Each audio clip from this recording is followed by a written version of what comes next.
It was the beginning of March and the university campus was normally deserted. Students were at home preparing for their examination, and professors were busy setting question papers. Only those scholars who were doing their PhD or some academic research came to the library in the university during this time. For a person like Srimati, an examination was a cakewalk. So, even in March, she came to the university to help her professors with some project or the other. She enjoyed it and did not mind coming all the way to the campus for this. Vandana was extremely busy preparing for the examination and daydreaming about her marriage. One day, Srimati was in the library making notes for her professor, who was going to Japan to attend an international seminar on Buddhism in India and Japan. Srimati had read so much about Buddhism, how though how though it had originated in India, it had spread to many countries in Southeast Asia. China, Japan, and Sri Lanka were all Buddhist countries. And Indonesia, once a Buddhist center, boasted of one of the great Buddhist monuments, Borobudur. She would have loved to travel to all these places, but financial constraints had made that impossible. However, now that her professor was going to Japan and after that to Indonesia, he would describe it to all her when he returned. Even that was enough for her. While she was thinking these thoughts, the department peon, Siddhappa, came and stood in front of her. Madam, professor is calling you. Wants you to come immediately. Why, Siddhappa? What is it? He knows I am doing some important work. Some white man whom I have never seen before, must be a friend of the professor, has come and they were talking about you. Maybe that's why they have called you. Srimati was wondering who it could be. When she entered the professor's room, there was another person there, an elderly gentleman with grey hair, well built, around 6 feet tall. He looked at her and gave her friendly smile. Come in, Srimati. Meet my friend Professor Mike Collins. Professor Rao introduced his guest. Srimati could not believe her ears. Any student of history would know his name. If there were a Nobel Prize for history, it would certainly have gone to Professor Collins a long time back. Many a time Srimati and the other students had heard Professor Rao talk about Professor Collins. He was an American and came from a very affluent family. His father was a wealthy businessman, but the son had been passionate about history and had gone to Oxford to study. He got his PhD from there. His wife Jane, who he had met at college and later married, was also a historian. They had done some fascinating research work together. They had a daughter, Dorothy, and she too, like her parents, had chosen history as her subject and was working towards a doctorate. Unfortunately, Jane had died of cancer recently, and Professor Collins was alone. He had been on a tour of Sri Lanka and on the way back had come to meet his old friend. Professor Rao had been his student at Yale University, and a special affection had developed between the two of them. Srimati could see the happiness on Professor Rao's face on seeing his teacher. Mike, Srimati is an excellent student and one of my favorites. Her interest in history is similar to Dorothy's. She has prepared extensive notes on Buddhism. You can see how she writes. Srimati went red, hearing her teacher praise her in front of such well known person. Hello Srimati, it is nice to meet you. I would love to see your notes sometime. I am not an expert on Buddhism like your teacher. He spoke to her in American accent, which was little difficult for Srimati to understand. Srimati was embarrassed giving her notes to such a famous person. However, she placed them on table next to him. Professor Rao told her, Srimati, Mike had come to visit the Calcutta Museum and he has finished much of his work. It was very nice of him to come to this small town to meet me. Though Karnataka has famous historical monuments, he doesn't have enough time to see all of them. But he cannot go back to the US without seeing at least a couple of them. So I have suggested that he should visit Badami, Aihole, and Patadakal. It could be done in one day. Yes, sir. They are really wonderful places. Even historians will enjoy them. That is why I sent for you. You must accompany him on this tour. Srimati was surprised. Why me, sir? He would like to spend more time with you, I think. I wish I could go with him, but someone is coming tomorrow with marriage proposal for my daughter. And you know that it wouldn't look good if the girl's father is not there. So I want you to take him around. Beside you are the excellent guide. Who else will come along, sir?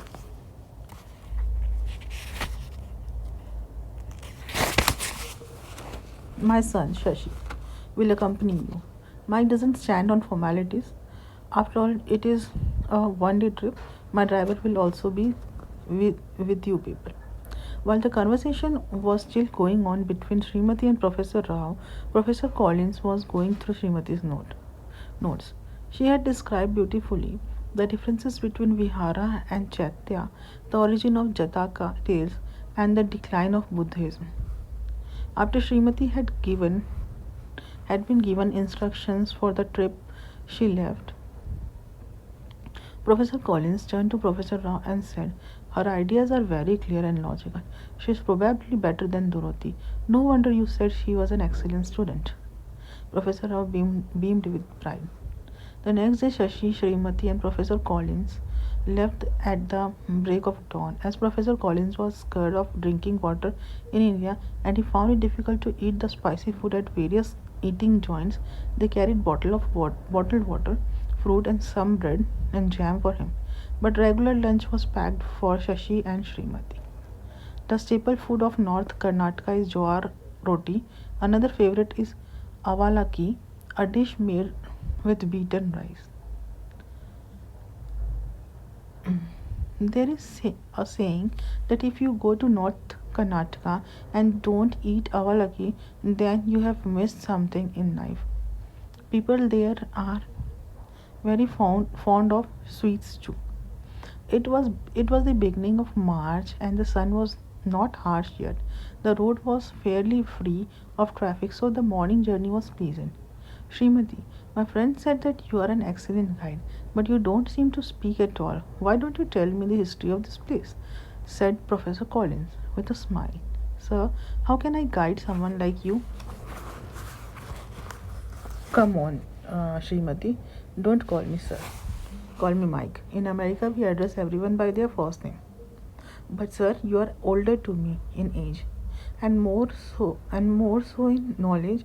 In our culture, addressing elderly people by their first name is looked upon as rudeness. I can never do that.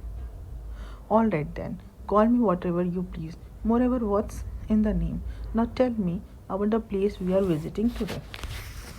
Sir, every person grows up with the history of the place to which he or she belongs.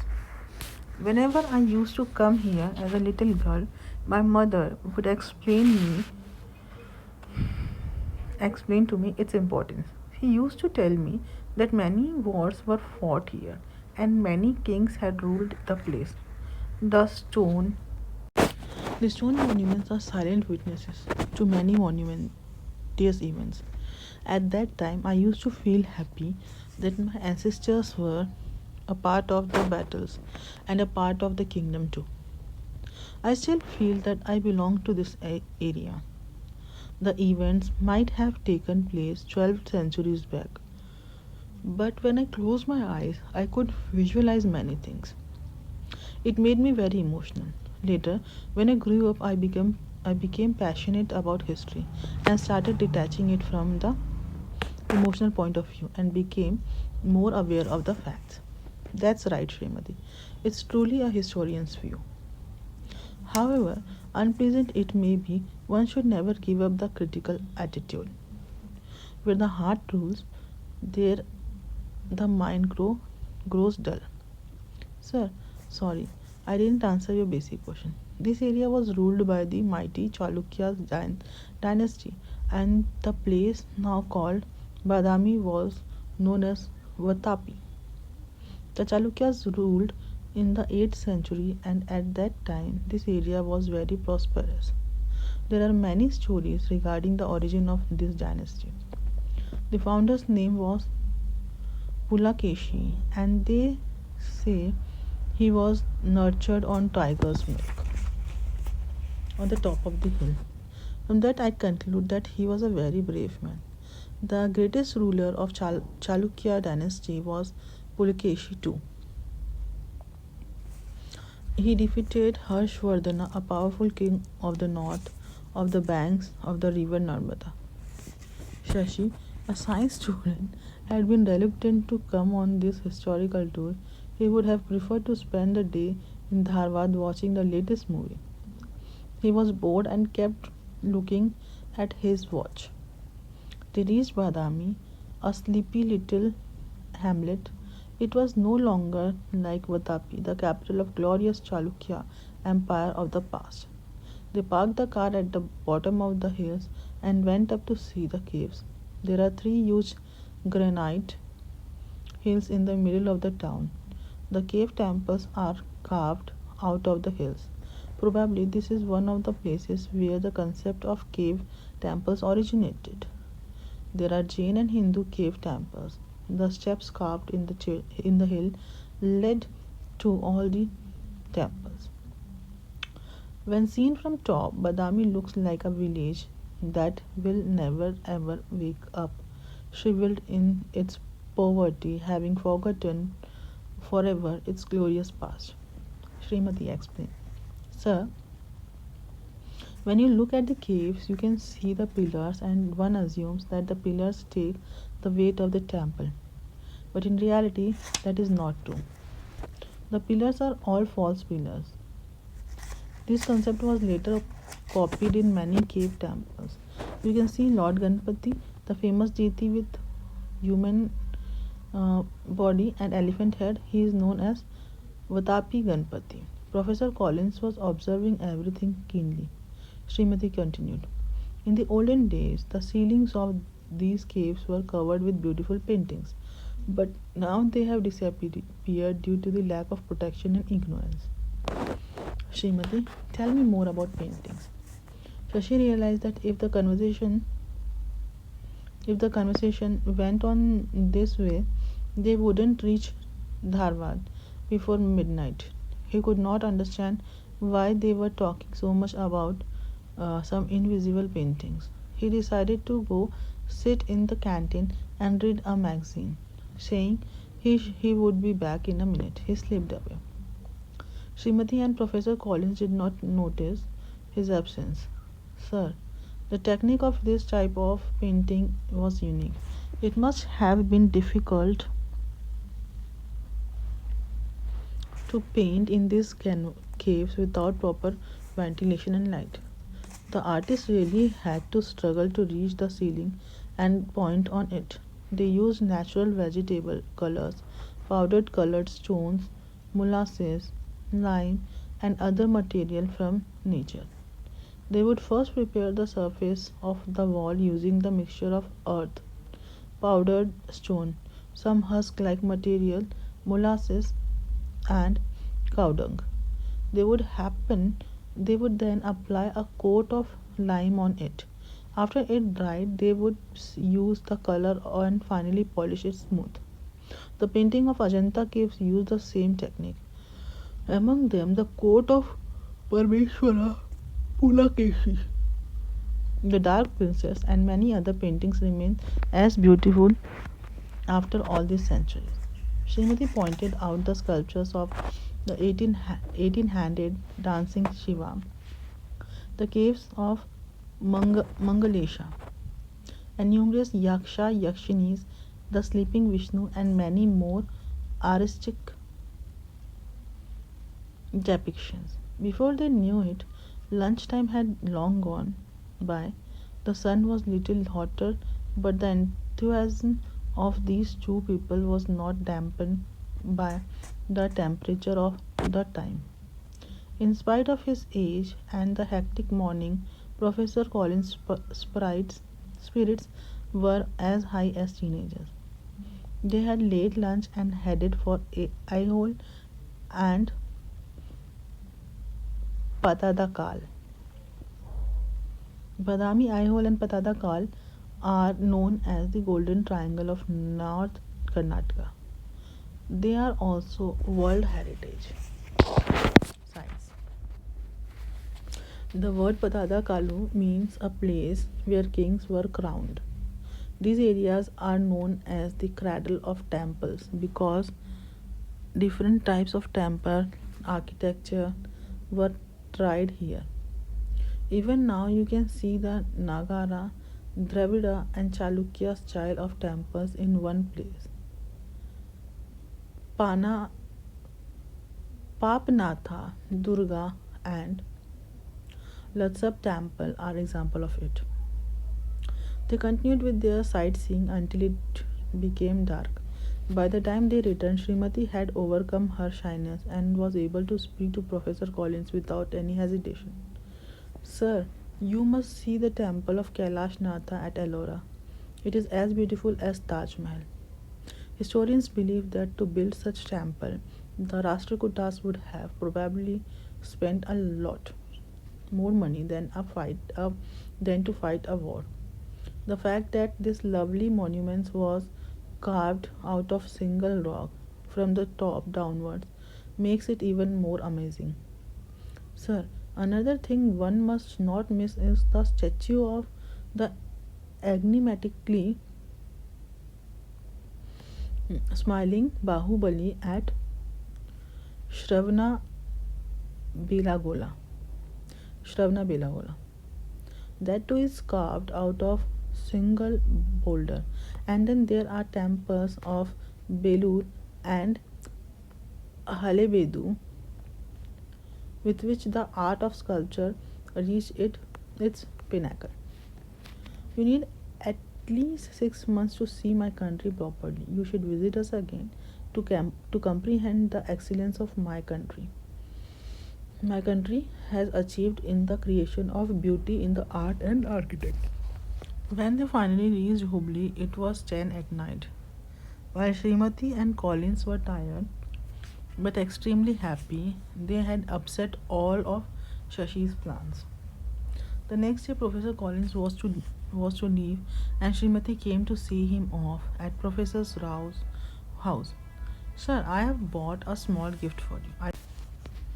I hope you enjoyed yesterday's trip. To appreciate history, one need not to be a historian. There was a famous mathematician in Pune who wrote about history. I have always admired his work.